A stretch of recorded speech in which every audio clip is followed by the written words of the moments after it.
இப்பேரவையில் எழுப்பப்பட்ட கேள்வி, இந்த அரசு வரவு செலவு திட்டத்தில் தான் அளித்த பல்வேறு வாக்குறுதிகளை நிறைவேற்றப்படவில்லை என்பதாகும்.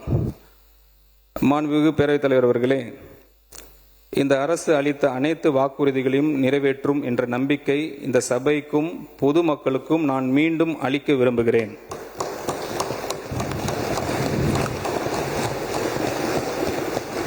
பெருந்தலைவர் காமராஜர் காலை உணவு திட்டம், 200 யூனிட் இலவச மின்சாரம், தாய் மாமன் தங்க மோதிரம் திட்டம், அண்ணன் சீர் திட்டம் மற்றும் பிற முன்முயற்சிகளை நாங்கள் ஏற்கனவே நடைமுறைப்படுத்தி உள்ளோம்.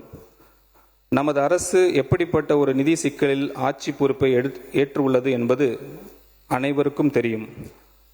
வருவாய் திரட்டல் மற்றும் செலவினை மேலாண்மை தொடர்பாக உயர்மட்ட குழுக்களை அமைப்பதற்காக அரசு அறிவித்துள்ளது.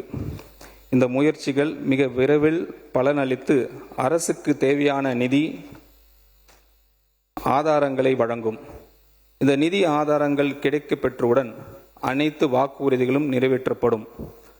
மாண்புமிகு பேரவைத் தலைவர் அவர்களே, கடந்த கால ஆட்சியில் அறிவிக்கப்பட்ட ஒரு திட்டத்தை அதனை செயல்படுத்திய விவரத்தையும் நான் இங்கு நினைவுபடுத்த விரும்புகிறேன்.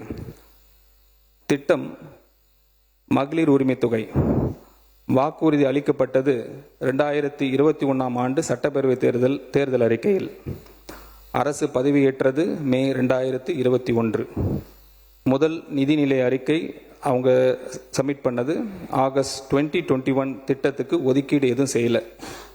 திட்டம் தொடங்கப்பட்டது 15/9/2023, அதாவது சுமார் 28 மாதங்கள் கழித்தே அந்த திட்டத்தை அறிமுகப்படுத்துகிறாங்க. அளிக்கப்பட்ட விளக்கம், அப்போதைய முதலமைச்சர் அவர்கள் பொதுவெளியில் தெரிவித்தது, ஆட்சிக்கு வந்தவுடனே இத்திட்டத்தை செயல்படுத்தியிருப்போம், ஆனால் அப்போது மாநிலத்தின் நிதிநிலை நன்றாக இல்லை என்றார்.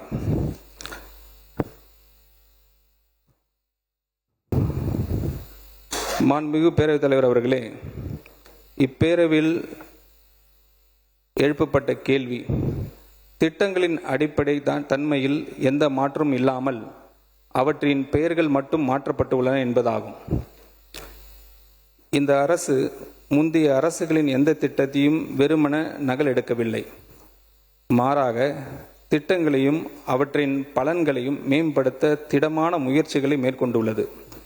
உதாரணமாக, வெற்றி வீடு திட்டத்தின் கீழ் முந்தைய அரசு வழங்கிய 3.1 லட்சம் ரூபாயிலிருந்து வீடு ஒன்றுக்கான அலகு தொகை 5 லட்சம் ரூபாயாக உயர்த்தப்பட்டுள்ளது.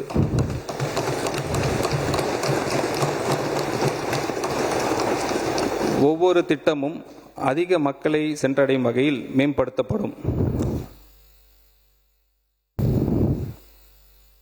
மாண்புமிகு பேரவைத் தலைவர் அவர்களே, இப்பேரவையில் எழுப்பப்பட்ட கேள்வி மூலதன செலவினம் தொடர்பானது.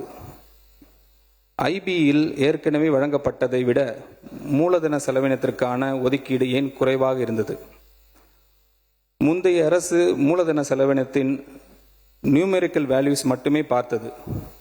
தளத்தில் ஆன் கிரவுண்ட் உருவாக்கப்பட்ட மூலதன செலவினத்தின் உண்மையை மதிப்பை ஆக்சுவல் வேல்யூஸ் அல்ல, தயாரிக்கப்பட்ட மதிப்பீடுகள் அதிகமாக மதிப்பிடப்பட்டன என்பதும், டெண்டர்களை உறுதி செய்வதில் ப்ரீ டிட்டர்மினேஷன் மற்றும் கேட்டலைசேஷன் இருந்தது என்பதும், லெட்டர் ஆஃப் அவார்ட் மதிப்பிடப்பட்ட தொகையை விட அதிகமாக இருந்ததும், premium over the estimates prepared and sanction என்பதும் இஸ் அன் ஓப்பன் சீக்ரெட்.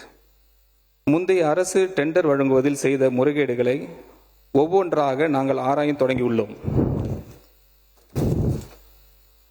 இருக்கு சார், ஆதாரம் இருக்கு, சொல்லிடுறோம். உண்மையான மதிப்புள்ள மூலதன பணிகளை உருவாக்க எங்கள் அரசு உறுதியுடன் செயல்படும்.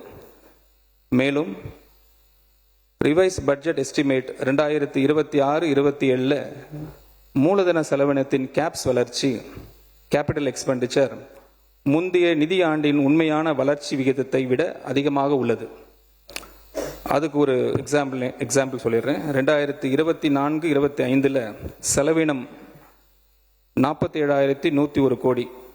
2025-26 துணை நடப்பு கணக்கில் 51,225 சொல்லியிருக்கிறாங்க. அதோட வளர்ச்சி வீதம் பார்த்தீங்கன்னா 8.74%.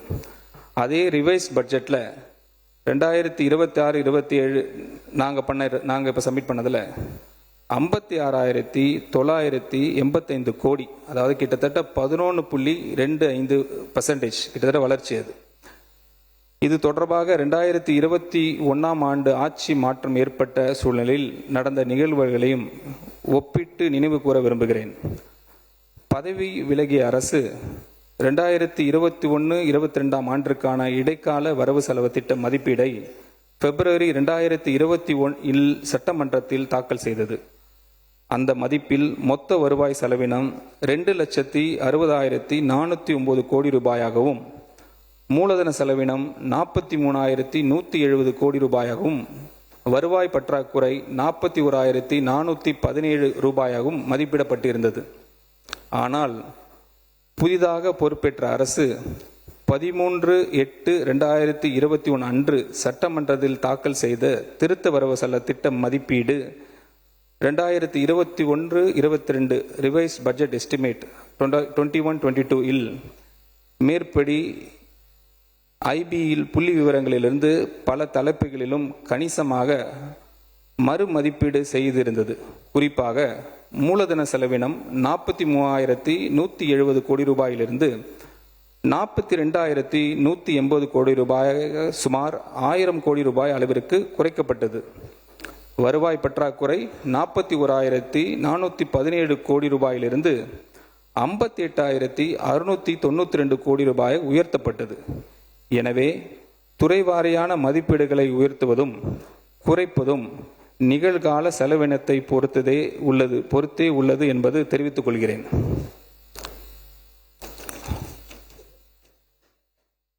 மாண்புமிகு பேரவைத் தலைவர் அவர்களே, என் உரையை நிறைவு செய்வதற்கு முன்பாக என்னை இங்கு கொண்டு வந்து சேர்த்த மாண்புமிகு முதலமைச்சர் அவர்களுக்கு என் இதயத்தில் இருந்து நன்றியை தெரிவித்துக் கொள்கிறேன். கல்வித்துறையில் 25 ஆண்டுகளாக மேலாக பணி செய்த என்னை மக்கள் பணி செய்ய தலைவர் வழியாக கடவுள் என்னை வட சென்னைக்கு அனுப்பினார். அங்கு சென்ற நாள் முதல் என்னையும் என் மகளையும் தத்து எடுத்து அதிக வாக்கு வித்தியாசத்தில் என்னை மாபெரும் வெற்றி பெற செய்த ஆர்கே நகர் மக்களுக்கு என் நன்றியை நெஞ்சதிலிருந்து தெரிவித்துக் கொள்கிறேன். மேலும் இந்த பேரவைக்கு தங்களுக்கு என் நன்றிகளை தெரிவித்துக் கொள்கிறேன். நன்றி, வணக்கம். மாண்புமிகு நிதி திட்டம் மற்றும் வளர்ச்சித்துறை அமைச்சர், முதல் முறை சட்டமன்ற உறுப்பினர், முதல் முறை அமைச்சர், ரொம்ப சிறப்பாக விரிவாக விளக்கமாக நீங்கள் செய்திகளை தந்திருக்கு. உங்களுக்கு என்னுடைய பாராட்டுகளை நான் தெரிவித்துக் கொள்கிறேன்.